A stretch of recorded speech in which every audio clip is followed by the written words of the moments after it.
I need to tell someone what I did, and you're going to think I'm terrible, but there's something about my marriage that nobody understands. Everyone sees my husband, ex-husband, I should say, as this perfect, patient man who I just threw away. They see me as the ungrateful wife who didn't appreciate what she had. And technically they're not wrong. But what they don't know is the real reason he left me, and it's so much worse than anyone realizes. The part that makes me look worse. I'm saving that for the end because you need to understand how we got here first. If I don't tell this story, you'll never understand why I wake up every morning at 3 a.m., checking my phone for messages that will never come. But once you know what I know, you'll see why I had no choice but to say what I said. This isn't just about one conversation he overheard. It's about the fear of invisibility that's been eating at me since I turned 37, the terror that I'd already lived the best parts of my life without even realizing it. I'm going to tell you everything, including what I told my sister that day in the kitchen. And the part about what I did 3 months before he overheard me, that's the part that really damns me. My husband's name is Daniel. We met when I was 33 and he was 35. I know that's not old, but you have to understand where I was in my life. All my friends from college were married. My younger sister had 2 kids already. My mother kept making comments about her empty nest getting emptier, which was her passive-aggressive way of asking for grandchildren. I'd been in a relationship for 4 years before Daniel, and when that ended, I felt this crushing weight of having to start over. Again, dating in your 30s is different.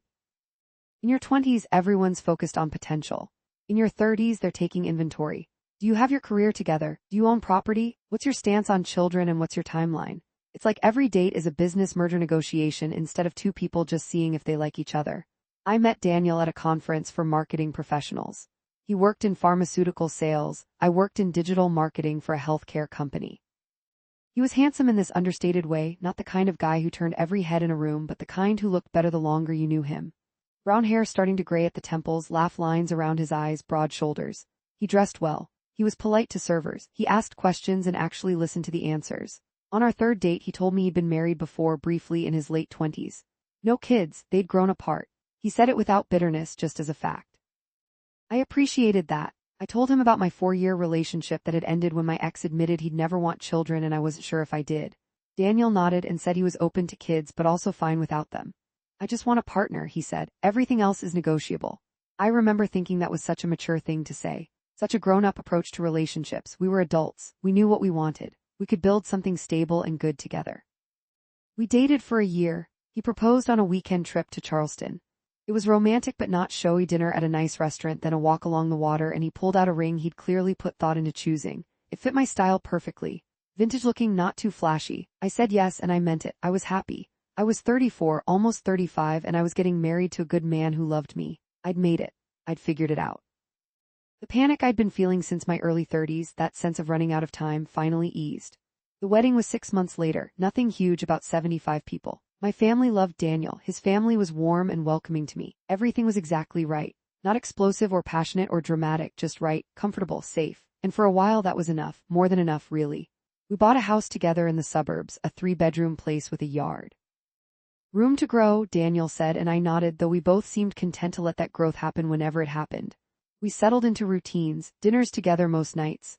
Weekends spent doing house projects or meeting up with friends. Sex once or twice a week, pleasant if not earth-shattering. He'd kiss my forehead before leaving for work. I'd text him funny things I saw during the day. I thought I was happy, mostly. There was just this little voice sometimes, usually late at night, that would ask, is this it? Is this all there is? And I'd push it away because that voice was ungrateful and childish and didn't understand how good I had it. We'd been married for 2 years when I started noticing other couples more. Specifically older couples. I don't know what triggered it exactly. Maybe it was seeing my parents at Sunday dinner, sitting in their usual spots, having the same conversations they'd had 1,000 times before. Maybe it was the elderly couple I'd see at the grocery store every Saturday morning, moving slowly through the aisles in companionable silence, and wondering if that was me and Daniel in 30 years. The thought didn't fill me with warmth. It filled me with something closer to dread. I started looking at Daniel differently, cataloging things, the way he told the same stories at parties, how he'd fall asleep on the couch every Sunday watching football. His resistance to trying new restaurants because he had his favorites. These weren't flaws exactly. They were just him, the real him, and I was seeing the real him with this new clarity that felt less like deeper understanding and more like disappointment. Just when I thought I'd pushed these feelings down successfully, my friend Melissa got engaged. Melissa was 41, and she was marrying a guy she'd met 9 months earlier. At her engagement party, she was incandescent. I'd never seen her so lit up. She kept touching her fiancé's arm, laughing at his jokes, looking at him like he'd hung the moon. I almost settled for Steve, she told me when we were alone in her kitchen. Steve was her ex-boyfriend of 3 years. Can you imagine? I almost married Steve because I thought I was running out of time. And then I met Marcus and realized I had no idea what I was missing. She said it so happily, so gratefully, like she'd dodged a bullet. And all I could think was I didn't dodge the bullet. I'm Steve in this scenario. No, worse, Daniel is Marcus and I'm the one who settled. That thought lodged in my brain like a splinter. I tried to ignore it. I tried to remember why I'd married Daniel. Because he was kind, because he was stable, because he loved me, because I loved him. I did love him. But was I in love with him? Had I ever been? The truth was starting to feel unavoidable. I'd married Daniel because I was tired of looking, tired of being alone, tired of disappointing my family, tired of feeling like damaged goods in the dating market. I'd married him because he was good enough and I was running out of time. 3 months before the conversation that ended my marriage, I did something I'm not proud of. I was at a work conference in Austin. Daniel was supposed to come with me, make it a long weekend together, but he'd gotten sick, just a bad cold, nothing serious, and stayed home. I went alone. At the hotel bar the first night I met someone. His name was Ryan. He was younger than me, maybe 32 or 33, in town for a different conference. He was funny and charming and we had this immediate chemistry that I hadn't felt in years. Maybe ever. The conversation flowed. He laughed at my jokes. I felt witty and attractive and alive in a way I'd forgotten was possible. We had drinks, several drinks. And when he suggested we continue the conversation in his room, I knew exactly what he was suggesting. I should have said no. Any decent person would have said no. I had a wedding ring on my finger, for God's sake. I went to his room. We didn't have sex. I want to be clear about that, like it matters, like it makes me less guilty. We kissed. We were on his bed and his hands were under my shirt and I was unbuttoning his pants when I suddenly saw myself from outside my body. A married woman in a hotel room with a stranger. I pulled away. I made some excuse. I left. I went back to my room and I cried, but not because I felt guilty. I cried because I'd wanted to stay. I'd wanted to keep going. I'd felt more desire in that hotel room with a stranger than I'd felt with my husband in months. Maybe years.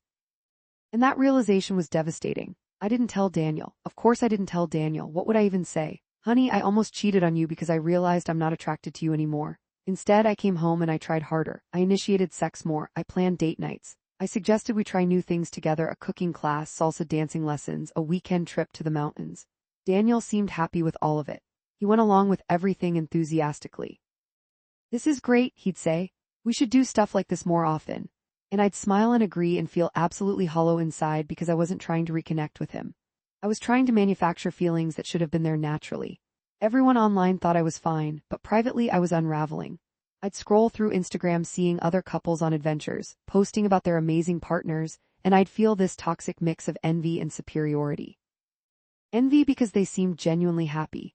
Superiority because I told myself they were probably faking it too, just better at hiding the disappointment than I was. I started talking to my sister more. Emily was 2 years younger than me, married for 8 years, 2 kids. She always seemed content with her life in a way I'd envied. One afternoon, about 3 months after Austin, I went to her house for coffee. Daniel was at a work event. Her husband had taken the kids to the park. We were sitting at her kitchen table, and she was telling me about some mundane argument she'd had with her husband about the dishes. But that's marriage, right? She said. It's not always exciting. Sometimes it's just loading the dishwasher and paying bills and getting through the day. Something in me snapped. Maybe it was the wine we'd started drinking even though it was only 2 in the afternoon. Maybe it was the weight of carrying this secret dissatisfaction for so long. Maybe I just needed to say it out loud to someone. Is it enough though? I asked. Just getting through the day. Emily looked at me strangely. What do you mean? I mean, do you ever wonder if you settled, if there was someone out there who could have made you feel more? She laughed, but it was an uncomfortable laugh. Everyone wonders that sometimes, that's normal. But do you, specifically, do you think you settled for Tom? I don't think about it like that, she said carefully. Tom is my partner. We built a life together, we have kids. That's not settling, that's choosing. But what if you chose wrong? What if you chose because you were scared of being alone? Emily set down her wine glass. Are we talking about me or are we talking about you? And there it was, the opening I'd been unconsciously pushing toward. I think I settled, I said. The words came out in a rush. I think I married Daniel because I was getting old and scared and tired of dating, not because he was the love of my life. And now I'm stuck and this is just what my life is going to be, and I'm only 37, but it feels like everything is already decided and done. I expected Emily to be shocked or sympathetic or something. Instead, she looked almost angry. You're not stuck, she said. You're married, that's different. Marriage isn't about constant excitement or perfect passion. It's about commitment and partnership and building something together. If you're waiting to feel like you did when you were 22, you're going to be disappointed forever. I'm not expecting to feel like I'm 22, I said defensively. I just thought I'd feel more than this. I thought there would be more. More what? More butterflies, more drama, more uncertainty. Because you can have all of that, but it usually comes with a lot of pain too. What you have with Daniel is good. He's a good man, he loves you. Do you know how many people would kill for that?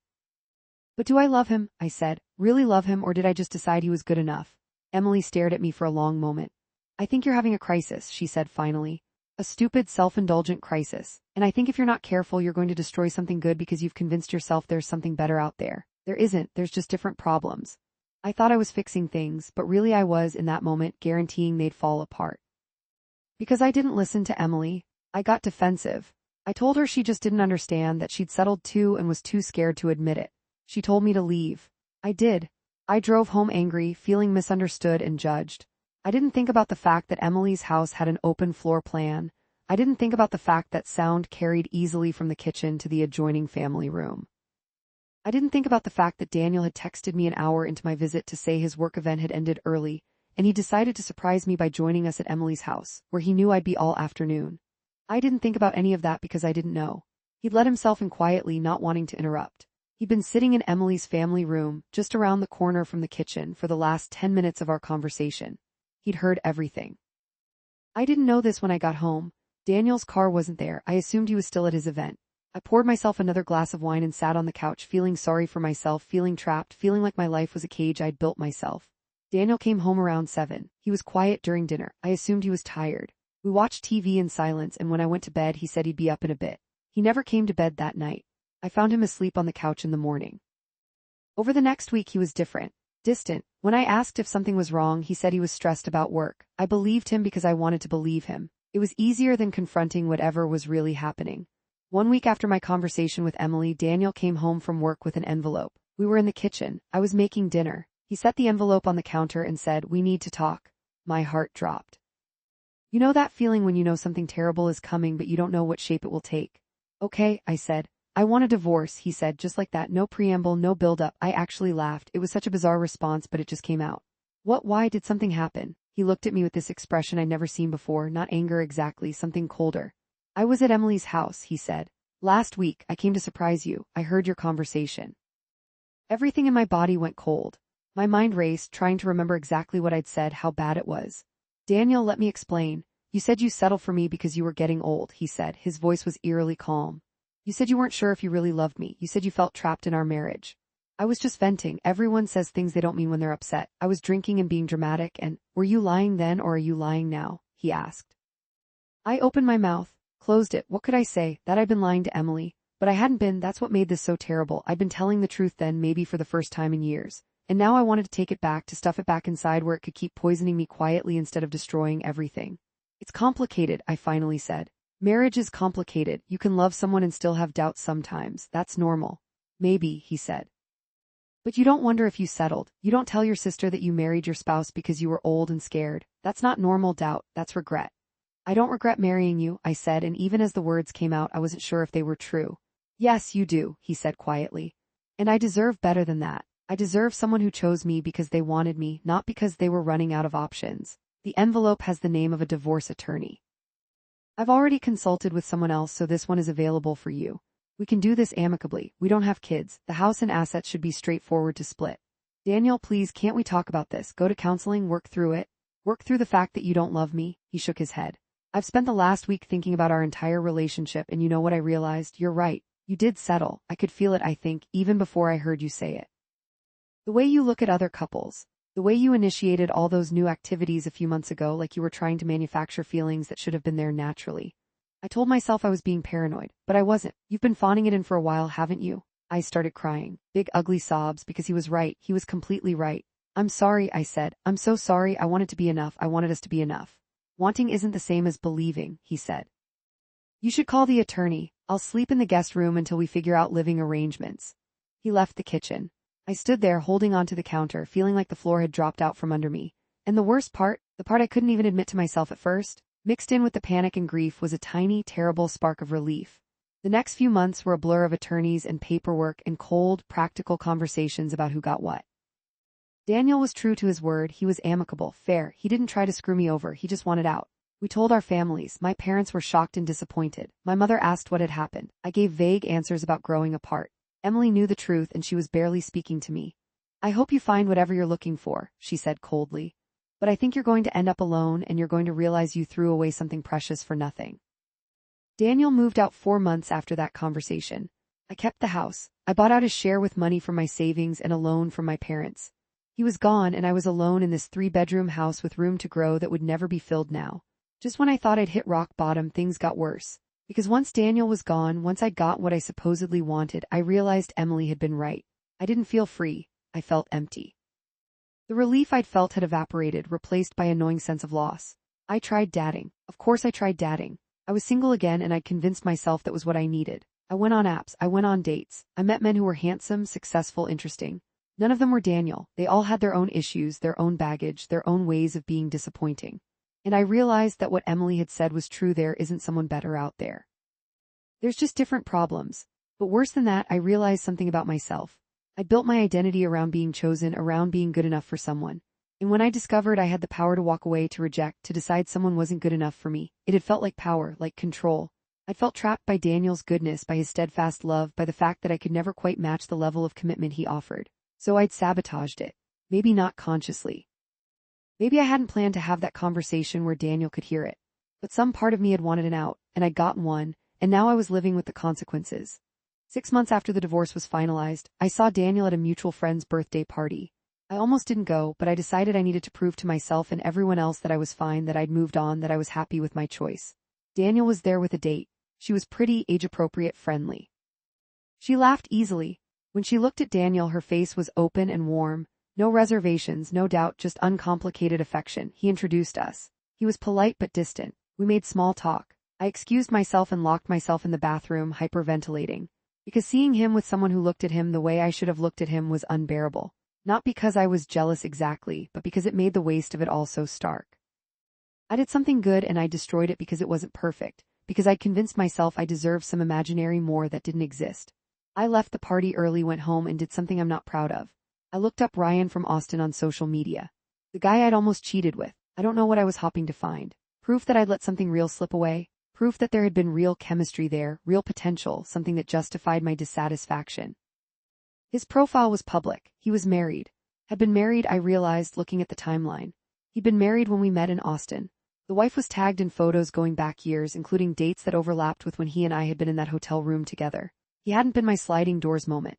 He'd been a married man looking for a hookup, and I'd been pathetic enough to fall for it. I thought I was fixing things by leaving Daniel, by choosing myself, by refusing to settle. But really I was just breaking something I'd never be able to repair. And the worst part is that I'm not even sure I learned anything from it. Because sometimes, late at night, I still wonder, what if there is someone out there who could make me feel more? What if I was right to leave, just wrong about the timing? What if the problem wasn't that I wanted too much, but that I gave up too soon? Everyone thinks Daniel is the villain in this story. Wait, no. No one thinks Daniel is the villain. Everyone thinks I'm the villain, and they're right. But the truth is more complicated than that. The truth is I was drowning in expectations and time pressure and fear, and I grabbed onto Daniel like a life raft, and then I resented him for keeping me afloat instead of making me soar. That's the part I've never told anyone, and it changes everything. Because it means I didn't just fail at this marriage. I was set up to fail from the beginning. I made vows I wasn't capable of keeping to a man I wasn't capable of loving the way he deserved. And he paid the price for my shortcomings. It's been almost a year since Daniel moved out. We're fully divorced. I see on social media that he's still with that woman from the party. They look happy. My friends still invite me to things, but there's a wariness now. I'm the woman who threw away a good marriage. I'm the cautionary tale. When my married friends complain about their husbands, they catch themselves and say, "But I'm lucky. I know I'm lucky." Like they're afraid I'll infect them with my dissatisfaction.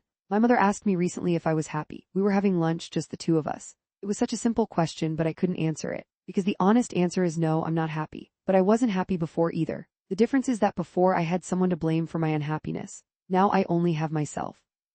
I don't know, I finally told her. I don't know if I know how to be happy. I think something might be wrong with me. I think I might not be capable of the kind of contentment other people feel. My mother looked sad, not disappointed, just sad. Then you should talk to someone, she said. A therapist, because if you don't figure this out, you're going to spend your whole life running from good things because they're not perfect things. And nothing is perfect, honey, nothing. I nodded. I said I would. I haven't yet, because what would I even say? I destroyed my marriage because I couldn't tell the difference between settling and choosing, between contentment and complacency, between real problems and the problems I invented to justify my dissatisfaction. What I did 3 months before Daniel overheard me, that moment in Austin when I almost threw away my marriage for a stranger, that wasn't the worst thing I did. The worst thing I did was marry Daniel in the first place, knowing somewhere deep down that I was doing it for the wrong reasons. I wasted years of his life. Years he could have spent with someone who loved him completely, without reservation. Someone like the woman he's with now. And the thing is, I can't even claim I did it maliciously. I did it because I was scared. Because society tells women that we're running out of time, that we need to lock it down before we're too old, that being alone is the worst thing that can happen to us. I internalized all of that poison and I let it drive my decisions, and Daniel got caught in the crossfire. Sometimes I imagine what my life would look like if I'd been braver, if I'd stayed single at 34 instead of dating Daniel, if I'd worked on myself, figured out what I actually wanted instead of what I thought I should want. Maybe I'd still be single now. Maybe I'd be married to someone else. Maybe I'd be married to Daniel but genuinely in love with him instead of just going through the motions. But I didn't do any of that. I made the choices I made and now I'm living with them. I'm 38 years old, divorced, living alone in a house meant for a family. I go on dates with men who are also divorced, also damaged, also looking for something they can't quite name. We have pleasant enough evenings. Sometimes we sleep together, no one sticks. My sister and I have slowly started rebuilding our relationship. She came over last week with her kids. While they played in the yard, she and I sat on the porch and she asked how I was doing. Really doing. I think I ruined my life, I said. I think I had something good and I destroyed it and I'm never going to get it back. Emily was quiet for a moment. Then she said, you can't get Daniel back, that's done, but you haven't ruined your life. You're 38, you have time to figure yourself out and do better next time, if there is a next time. What if there isn't, she shrugged. Then you learn to be okay alone. Plenty of people are alone and happy, but I don't think you will be unless you deal with whatever made you blow up your marriage. You need to figure out why contentment feels like failure to you. Why good enough never feels like enough. She's right, I know she's right, but knowing and doing are different things. It's easier to sit here in my quiet house, drinking wine alone, wondering what might have been. It's easier to swipe through dating apps looking for someone who will make me feel the way I think I'm supposed to feel, even though I have no idea what that feeling actually is. Last month I did something I probably shouldn't have. I texted Daniel, just something simple, I hope you're doing well. He responded a day later, I am, thanks, hope you are too. That was it, that was the whole conversation. No emotion, no depth, just polite strangers being polite. I cried for 2 hours after that exchange. Not because I wanted him back, I'm not sure I do, and even if I did, that ship has sailed. I cried because that text exchange was the final proof that I'd turned something real into nothing. I'd taken years of shared history, of intimacy, of partnership, and I'd reduced it to hope you're well. That's what I do, apparently. I take good things and I destroy them because they're not perfect things. And then I mourn the loss while telling myself I did the right thing. I'm stuck in this cycle of wanting and rejecting, of reaching for something I can't name and pushing away everything that comes close. The worst part about what happened isn't that Daniel divorced me. It isn't that I'm alone now. It isn't even that everyone thinks I'm the villain. The worst part is that I still don't know if I made the wrong choice. Part of me believes I did, that I threw away something precious and irreplaceable. But part of me still wonders if I was right, if staying would have been worse, if living a quiet life of muted contentment would have slowly killed something essential in me. I don't have an answer. I don't have redemption. I don't have a lesson learned or growth achieved. I have regret and confusion and this nagging sense that I'm fundamentally broken in some way I can't fix. I have a beautiful house I can barely afford, and a life that looks fine from the outside but feels hollow on the inside. I said I settled because I was getting old. He overheard and served me divorce papers. And now I'm 38 and single and no closer to understanding what I actually want than I was when I married him. The only thing I know for sure is that I destroyed something I'll never get back, and I did it because I convinced myself I deserved better. Maybe I did deserve better, or maybe I got exactly what I deserved. I honestly don't know anymore. And that uncertainty, that inability to even be sure of my own story is maybe the most damning thing of all. I'm not just the villain in this story, I'm an unreliable one. I can't even trust my own motivations or feelings or choices. So here I am telling this story to strangers on the internet, hoping someone will tell me I'm not terrible, or hoping someone will confirm that I am. Either way, at least it would be clarity. At least it would be something definite in this swamp of maybe and what, if and I don't know that my life has become. If you're reading this and judging me, you're not wrong. I judge myself every day. But if you're reading this and seeing something familiar, if you've ever felt the pressure of time running out, if you've ever made a choice out of fear instead of love, if you've ever wondered whether contentment is enough, then maybe you understand why I did what I did, even if you can't forgive it. Even if I can't forgive it myself. That's the real confession, the one I've been building to. I don't forgive myself.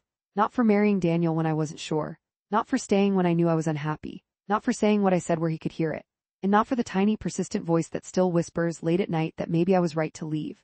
That maybe this loneliness is still better than the slow suffocation of a marriage I chose for the wrong reasons. I destroyed my marriage. I hurt a good man, I disappointed everyone who cared about me, and I still can't promise I wouldn't do it all again because I still don't know the alternative. I still don't know if there was a right choice hidden somewhere in all the wrong ones I made. That's the truth, that's what really happened. And I have no idea what to do with it.